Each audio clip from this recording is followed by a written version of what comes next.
रामपुर नाम के एक गांव में एक सेठ रहता था, जिसका नाम धनीराम था। धनीराम बहुत अमीर और घमंडी था। धनीराम के पास बेशुमार दौलत और खजाना था। धनीराम को अपनी दौलत पर बहुत घमंड था। वे किसी भी गरीब से प्यार से बात नहीं करता था। सभी गरीबों को अपने आप से छोटा समझ आता था। धनीराम जब भी रास्ते से गुजरता था, तो गरीबों को देखकर मुंह बना लिया करता था और वहां से अपने घमंड में चला जाता था।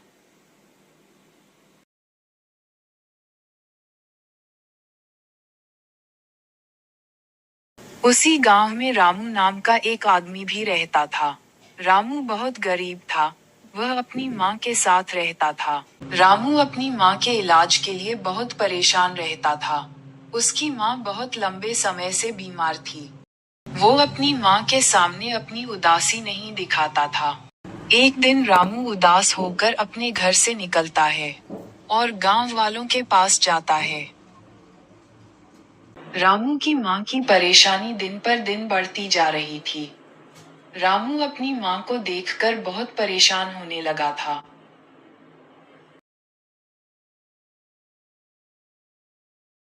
रामू गांव वालों के पास जाकर अपनी माँ की सारी बातें बताता है। सभी गांव वाले रामू से बोलते हैं कि हम इसमें तुम्हारी क्या मदद कर सकते हैं। वह रामू को सेठ धनीराम के पास जाने की सलाह देते हैं। शायद सेठ तुम्हारी मदद कर दे। रामू को पता था कि सेठ उसकी मदद नहीं करेगा, लेकिन फिर भी वह अपनी माँ के लिए सेठ के घर की तरफ निकल पड़ता है। रामू सेठ के घर पहुंच जाता है। सेठ रामू को देखकर बोलता है कि आओ रामू, कहो कैसे आना हुआ। रामू सेठ के पास जाकर घुटनों के बल बैठ जाता है।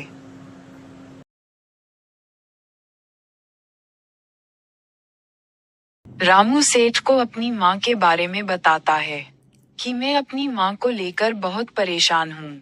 मैं उसका हर जगह से इलाज करा कर हार चुका हूँ। सेठ रामू से बोलता है तो इसमें मैं तुम्हारी क्या मदद कर सकता हूँ। रामू बोलता है कि मेरे पास शहर जाने के लिए पैसे नहीं है। सेठ रामू की बात सुनकर बहुत क्रोधित हो जाता है और बहुत ही गुस्से में बोलता है कि निकल जाओ मेरे घर से और दोबारा यहाँ आने की कोशिश भी मत करना। वह चुपचाप उदास होकर सेठ के घर से वापस चला जाता है। रामू वापस अपने गांव वालों के पास जाता है और सेठ से हुई सारी बातों के बारे में बताता है। सभी गांव वाले भगवान से प्रार्थना करते हैं कि भगवान सेठ के घमंड को जल्दी तहस नहस करेगा। एक दिन सेठ रास्ते से जा रहा होता है।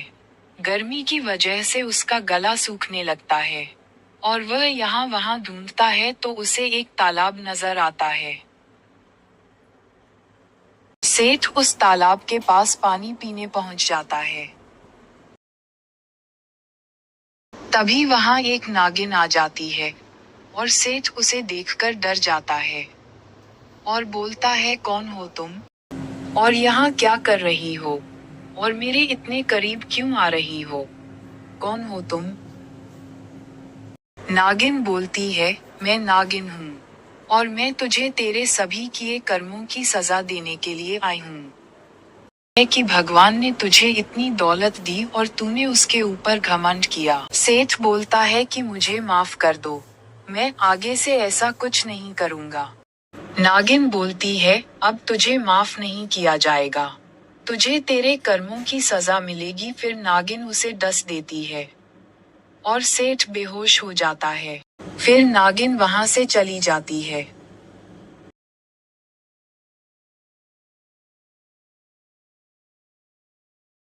रामू वहीं से गुजर रहा होता है, तभी उसकी नजर अचानक सेठ के ऊपर पड़ती है। रामू भागता भागता सेठ के पास पहुंच जाता है और उसके पास जाकर बैठ जाता है और सेठ को होश में लाने की कोशिश करता है। फिर सेठ होश में आ जाता है। रामू सेठ से पूछता है कि क्या हुआ, तुम यहाँ बेहोश क्यों पड़े थे। सेठ बोलता है कि मुझे नागिन ने डस लिया है, मुझे अस्पताल लेकर चलो, मैं मरना नहीं चाहता।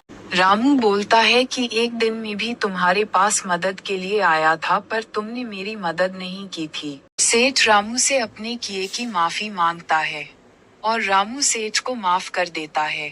फिर दोनों अस्पताल चले जाते हैं। सेठ अस्पताल जाकर ठीक हो जाता है।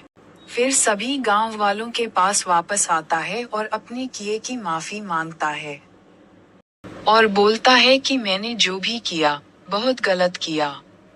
मुझे अपनी दौलत पर घमंड नहीं करना चाहिए था। आज के बाद मैं किसी से कोई भेदभाव नहीं रखूंगा। तो दोस्तों, कभी भी ऊपर वाले की दी गई किसी भी चीज के ऊपर घमंड नहीं करना चाहिए। हम सभी लोग एक दूसरे के लिए हैं। एक दूसरे के काम आना चाहिए।